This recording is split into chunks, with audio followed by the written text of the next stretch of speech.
আমাদের এখন এই দেশে ইসলামপন্থীদের সাথে কিছু মানুষ তৈরি হচ্ছে, তারা পায়ে পাড়া দিয়ে ঝগড়া করতে চায়, গন্ডগোল লাগাতে চায়। পাপ নাই, কোরআন শরীফে আগুন দিয়েছে যারা, আমি রাজবাড়িতে বলেছিলাম যে যারা আগুন দিয়েছে ওরা হচ্ছে দুর্বৃত্ত, কিন্তু একদল তারা নিজেদের গায়ে মেখে আমার নামে সংবাদ সম্মেলন করেছে যে আমির হামজা আমাদের নাম নিয়ে। আমি আপনার নাম বলেছিলাম, আমি বলেছিলাম দুর্বৃত্তরা কোরআনে আগুন দিয়েছে, কোরআনে দেয়নি, ওরা কপালে আগুন দিয়েছে। ওরা যদি তাওবা না করে, হঠকারিতা করে, ওরা জাহান্নামে যাবে, আমি লিখে দেব, নিয়ে আসেন। কারণ আল কোরআন হুজ্জাতুল্লাহ আলাইকা, আমি তো দলিল দিয়ে বলেছি।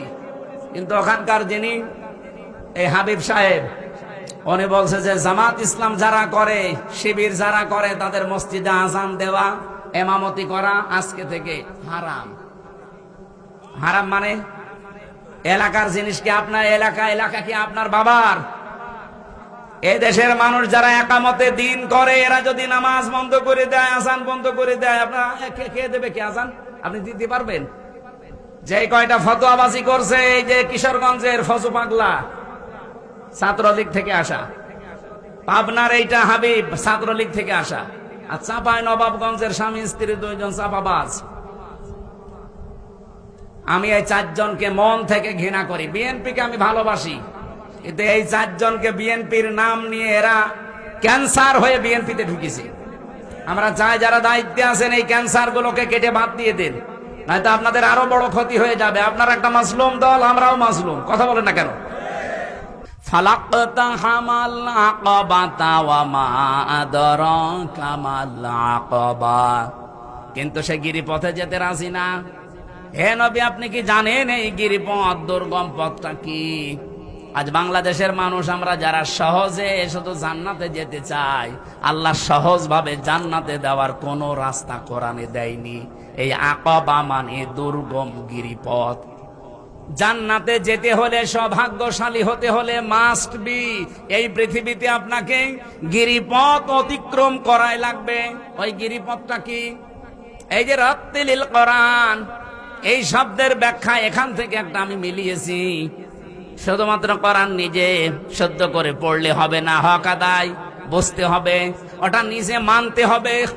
আর মানার জন্য এই আয়াতের ভেতরে অন্তত 5টা জিনিস আছে। এই 5টা জিনিসও আমরা যদি মানতে পারি, আল্লাহর কসম আমরা সৌভাগ্যশালী হব। 4 নাম্বারটা আগে বলি।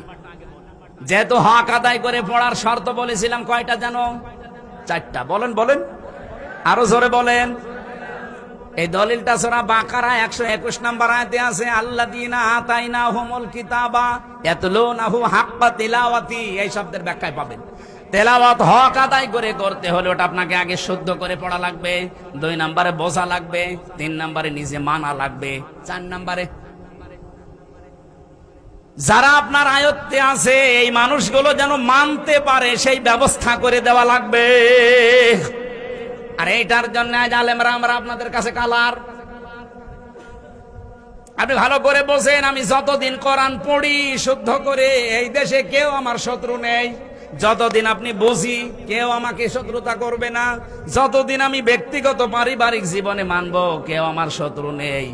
কিন্তু যখনই আমি বলবো যে না, এটা আমি মানুষকে মানাতে চাই, ওই পরিবেশ তৈরি করে দিতে চাই, তখনই মানুষ বলবে এটা রাজনীতি। এক কথা বলে না কেন? আল্লামা দেলাওয়ার হোসাইন সাইদি রহমতুল্লাহ আলাইহি যতদিন কোরআন পড়েছিলেন শুদ্ধ করে, কেউ শত্রুতা করতো না। কি বলেন? যতদিন তিনি বুঝেছিলেন, কেউ তাকে শত্রুতা করতো না। যতদিন তিনি নিজে মেনেছিলেন, আর মানা তো বেশি যায় না, খুব বেশি হলেও ব্যক্তিগত আর পারিবারিক জীবনে মানা যায়। কোরআন যদি কায়েম না থাকে, তাহলে আপনি পুরা জীবনে কোরআন মানতে পারেন না, শুধু হয় ব্যক্তিগত নয় পারিবারিক, এই শেষ। এই জন্য মান করাল কোরআন ফাস্তাজহারহু, যে ব্যক্তি কোরআন পড়ে আর কোরআনকে এজহার করার চেষ্টা করে, এজহার মানে কায়েম করা, এজহার মানে বিজয় করা, এজহার মানে দাঁড় করানো। কোরআন পড়লেই হবে না, কোরআনকে বিজয় করার জন্য যারা চেষ্টা চালাবে, তারা হালালকে হালাল আর হারামকে হারাম মেনে ছেড়ে দিতে পারবে। এই জন্য হাদিসের পরের শব্দ হচ্ছে ফাহাল্লা হালালাহু ওয়া হাররামা হারামাহু, এর মাঝখানে ফাটা আছে। আমি আলেমদেরকে বলছি জিজ্ঞাসা করেন তো, ফা 19টা অর্থে আসে। বালাগাত মান থেকে আমি নিজে পড়েছি। আমার ছাত্র বয়সে আমি বিশেষ করে মিজান মন সাহেব আর বালাগাত মান থেকে ঠোঁটস্থ করে ফেলেছিলাম। কোন অক্ষর কতটা শব্দে ব্যবহার হয় এটা আমার খুব বেশি আয়ত্ত আছে। আগে বর্ণিত কোন শব্দ যদি আপনি মেনে নিতে না পারেন, পরের শাস্তি আপনার জন্য মাস্ট বি হবে। এই জন্য মাঝখানে ফা দেওয়া হয়। 19টা কারণের একটা কারণ এটা। যেহেতু এটা ক্লাস না, ক্লাস হলে আমি আরো গভীরে যেতাম। আমার এখানে উদ্দেশ্য হচ্ছে নবীজি কোরআন পড়ার পরে কোরআনকে বিজয়ী করার কথা বললেন। কারণ কোরআন বিজয়ী না থাকলে হালালকে হালাল জেনে মানা যায় না, হারামকে হারাম জেনেও ছেড়ে দেওয়া যায় না, এমন জায়গা নেই। বিশেষ করে মাদ্রাসার প্রিন্সিপাল যিনি আছেন, ভাইস প্রিন্সিপাল, তারা তো আরো ঝামেলায় আছে। স্যার যে চেয়ারে বসে আছে ওই চেয়ারেও ঝামেলা। হালালকে হালাল জানার পরও এমন একটা চেয়ার মানা যায় না, হারামকে হারাম জেনেও ছেড়ে দেওয়া যায় না। এদেশে বহু জায়গা এমন আছে আপনি জানেন যে এটা হালাল মানতে পারছেন না, হারাম ছেড়ে দিতে পারছেন না, কারণ উপরওয়ালা বসে আছে। গত পরশুদিন আমি আসছিলাম সেই সাতক্ষীরা থেকে কুষ্টিয়া পর্যন্ত আসতে আমার কমপক্ষে 3 বার গাড়িটা পুলিশ আটক করে। দাঁড়ান, কি সব দেখান, কাগজপত্র দেখানোর পরও বলে হুজুর দোয়া করেন। দোয়া তো করে আসলাম না, যে দোয়া নিয়ে এসেছেন ওই দোয়া অন্তত 500, 1000, 2000 টাকা তাদের 5-7 জন থাকে, চা খাওয়ার জন্য হলেও দেওয়া লাগে। এক অফিসার আমারে বলেই ফেলেছে, হুজুর শুধু বর দোয়া দেবেন না, কারণ এ দোয়া শুধু আমাদের জন্য না, এ দোয়া উপরওয়ালাকেও দেওয়া লাগে। এখন ওরা যদি মানে বলে যে না আমি কোনো ঝামেলায় যাব না, তারপরেও তো টিকে থাকতে পারবে না, কারণ এদের হাতে তো কিচ্ছু নেই, সব উপরওয়ালার হাতে। এক কথা বলছেন, কোরআন যদি কায়েম থাকতো, এদেশে বিজয় থাকতো, ওই মানুষগুলো দোয়া চাইতো না, দোয়া আরো দিত। একটা উদাহরণ দিলাম, সারা দেশের সব জায়গায় একই অবস্থা। যেহেতু কোরআন কায়েম নেই, হালালকে হালাল জেনেও মানতে পারছি না, হারামকে হারাম জেনেও ছেড়ে দিতে পারছি না। এই জন্য আদখালাহুল্লাহুল জান্নাহ পড়ে। আদখালাহুল্লাহুল জান্নাহ দিলেন কেন? এটা তো মাঝির সিগা, মজারে দিতে পারতেন না, মাঝি দিলেন কেন? নবীজি বলেন সে যেন জান্নাতে চলে গেছে, অথচ আমি তো মরিনি, জান্নাতে যাব কি করি? তার মানে কোরআন যদি বিজয় থাকে, এমন একটা পরিবেশ তৈরি হয়ে যাবে যেখানে বসবাস করলে আপনি মনে করবেন আমি মিনি জান্নাতে আছি। সুবহানাল্লাহ বলতে পারেন নাই? আমরা তো তেলাওয়াতের ব্যাখ্যা করতে গিয়ে এটাই জানাতে চাই যে আমি শুধু নিজে মানবো না, আমি এমন ভাবে দেশের মানুষকে মানাবো যেন বাংলাদেশটা মিনি জান্নাত হয়। আর এইটার জন্য সাইদি সাহেব রাজাকার। উনি যতদিন পড়েছিলেন, বুঝেছিলেন, মেনেছিলেন, কিচ্ছু হইতো না। যেই বলেছে না এটা আমি মানাতে চাই, তখনই তার নামে কত রকমের দোষ।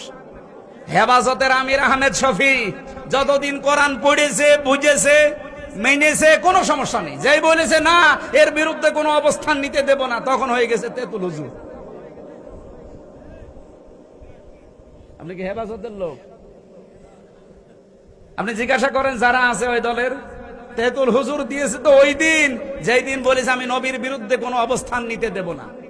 কিন্তু এতদিন 100 বছর বয়স লোকটার, কোনদিন তার বিরুদ্ধে কেউ কিছু বলেছে? কেউ কিছু চিন্তা তারে? তাই আপনি কিভাবে কিয়ামতের ময়দানে আল্লাহর সামনে তেলাওয়াত করবেন? একটাও তো মিলছে না। এজন্য গিরিপথ পার হওয়া লাগবে, আকাবা। আজকের আলোচনার বিষয় এইটা, নাকি বেশি হয়ে গেল? আমি 1 ঘন্টা 15 মিনিট নিয়েছিলাম, 1 ঘন্টা 20 মিনিট হয়ে গেছে। আর বাকিগুলো বলতে গেলে তো সময় লাগবে। ভিসার ভেতরে বসে থাকবেন, থাকেন। এখানে আরো গুরুত্বপূর্ণ লোক আছে, এনাদের এতক্ষণ বসিয়ে রাখা ঠিক হবে? স্যার চালাবো। ফাক্ক রকবা, কেউ যদি সত্যি গিরিপথ পাড়ি দিতে চায়, তার জীবনে এই কাজটা হাতে নেওয়া লাগবে। কর্মসূচি এটা যে আমরা দাসত্ব মুক্ত করতে চাই। যদিও এখানে ফাক্ক রকবা দিয়ে ওই জামানায় দাস মুক্তির কথা আছে। আধুনিক তাফসীর গুলো দেখবেন ফাক্ক রকবা মানে মানুষ হয়ে মানুষের দাসত্ব থেকে মুক্ত করার জন্য যারা কাজ করে তারা সৌভাগ্যশালী, তারা সফল। বাংলাদেশে 73টার উপরে দল আছে, বলেন তো কোন দলের কর্মসূচিতে এইটা আসে যে আমরা মানুষকে মানুষের আইন থেকে আল্লাহর আইনের দিকে নিয়ে আসতে চাই? যারা করে আপনি তাদের দিকে থাকবেন, এরপরেও যদি কেউ না বোঝার ভান করে থাকেন আমার কিচ্ছু করার নেই। এখন আপনারে আর কোরআন শরীফ বুখারী শরীফ হবে না, বাকারি শরীফ লাগবে। ফাক্কু রাকাবা কারা করছে দেখেন, মানুষের দাসত্ব থেকে মুক্ত করার জন্য যারা চেষ্টা চালাচ্ছে তারা সফল। বলেন আও ইউতাআমুন ফি ইয়াউমিন যী মাসগাবা, যারা মানুষের দুর্ভিক্ষের সময় এগিয়ে যায়। আগস্টের 5 তারিখের পরে কত রকমের দুর্ভিক্ষ দেশে দেখা দিল বলেন, বিশেষ করে ফেনীতে, এরপরে কুড়িগ্রামে। এই মানুষগুলোর পেছনে কারা দাঁড়িয়েছে? এই দুর্ভিক্ষের সময়, অভাবের সময় কারা তাদের সামনে দাঁড়িয়েছে? এই বাংলাদেশে সেই দলের কর্মসূচিতে এটা আসে, তারা সফল। ইয়াতীমান দা মাকরাবা 3 নম্বরে গরীব থেকে এসেছে এটা। যারা নিকট আত্মীয় স্বজনের খোঁজ খবর রাখে, এদের কাছে যায়, এদের অভাব অনটন দেখে। আও মিসকিনান দা মাতরাবা তুরব থেকে এটা। যারা ধনী মলিন অসহায় খেটে খাওয়া মানুষ, এদের কাছে যারা যায়, এদের খোঁজ খবর নেয়, এদের মুখে হাসি ফোটানোর জন্য চেষ্টা চালায়। বাংলাদেশ জামাত ইসলামী একটা কর্মসূচি এই 8-10 দিন হাতে নিয়েছে। মানুষকে মোড়ে মোড়ে পানি, স্যালাইন আর জুস দিতেছে। আমি তো আমার কুষ্টিয়ায় পেয়েছি, আমার মেহেরপুরে পেয়েছি। সারা বাংলাদেশে এই কর্মসূচি হাতে নেওয়ার কথা, যেখানে তাপদাহ চলছে। যেহেতু 42 চুয়াডাঙ্গা, মেহেরপুর, কুষ্টিয়াতে 42, 45, 49 ডিগ্রি হয়ে গিয়েছিল। এই খেটে খাওয়া মানুষগুলো, ধনী মলিন যারা, এদের কাছে কারা এগিয়েছে? কই, কত টাকাওয়ালা মানুষ কেউ তো যায় না। অথচ আমি দেখেছি একামতে দিনের দায়িত্বে যারা আছে তারা ছুটে গেছে। নিজেদের সংসার চলে না, তারপরও তারা 10 টাকার স্যালাইন, 20 টাকার পানি নিয়ে বলছেন নিন। আপনি তো এই কর্মসূচি হাতে নিতে পারেননি। এই কর্মসূচিরা কোরআন থেকে হাতে নিয়েছে, তারা আগামীতে সফল। এই কথা বলেন না কেন? সুম্মা কানা মিনাল্লাযীনা আমানু, এদের আরো কিছু গুণ আছে, তারা ঈমান আনবে। ওয়াতাওয়াসাউ বিস-সাবরি, তারা ধৈর্যের উপদেশ দেবে। আর যেটা চলছে আমার মনে হয় এখন ধৈর্য ছাড়া উপায় নেই। আমাদের এখন এই দেশে ইসলামপন্থীদের সাথে কিছু মানুষ তৈরি হচ্ছে, তারা পায়ে পাড়া দিয়ে ঝগড়া করতে চায়, গন্ডগোল লাগাতে চায়। পাপ নাই, কোরআন শরীফে আগুন দিয়েছে যারা। আমি রাজবাড়িতে বলেছিলাম যে যারা আগুন দিয়েছে ওরা হচ্ছে দুর্বৃত্ত, কিন্তু একদল তারা নিজেদের গায়ে মেখে আমার নামে সংবাদ সম্মেলন করেছে যে আমির হামজা আমাদের নাম নিয়ে। আমি আপনার নাম বলেছিলাম, আমি বলেছিলাম দুর্বৃত্তরা কোরআনে আগুন দিয়েছে। কোরআনে দেয়নি, ওরা কপালে আগুন দিয়েছে। ওরা যদি তাওবা না করে, হঠকারিতা করে, ওরা জাহান্নামে যাবে, আমি লিখে দেব, নিয়ে আসেন।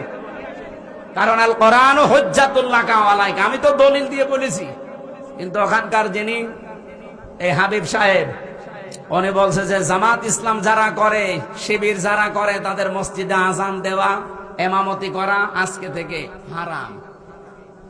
হারাম মানে এলাকার জিনিস কি আপনার এলাকা? এলাকা কি আপনার বাবার? এই দেশের মানুষ যারা একামতে দিন করে, এরা যদি নামাজ বন্ধ করে দেয়, আজান বন্ধ করে দেয়, আপনার কে দেবে? কে আজান আপনি দিতে পারবেন? যে কয়টা ফতোয়াবাজি করছে, এই যে কিশোরগঞ্জের ফজু পাগলা, ছাত্রলীগ থেকে আসা। পাবনার এইটা হাবিব, ছাত্রলীগ থেকে আসা। আর চাঁপাই নবাবগঞ্জের স্বামী স্ত্রী 2 জন চাপাবাজ। আমি এই 4 জনকে মন থেকে ঘৃণা করি। বিএনপিকে আমি ভালোবাসি, কিন্তু এই 4 জনকে বিএনপির নাম নিয়ে এরা ক্যান্সার হয়ে বিএনপিতে ঢুকেছে। আমরা চাই যারা দায়িত্বে আছেন এই ক্যান্সার গুলোকে কেটে বাদ দিয়ে দেন, নয়তো আপনাদের আরো বড় ক্ষতি হয়ে যাবে। আপনারা একটা মাসলুম দল, আমরাও মাসলুম। কথা বলেন না কেন? আশা করছি আমার ইঙ্গিত বুঝেছেন।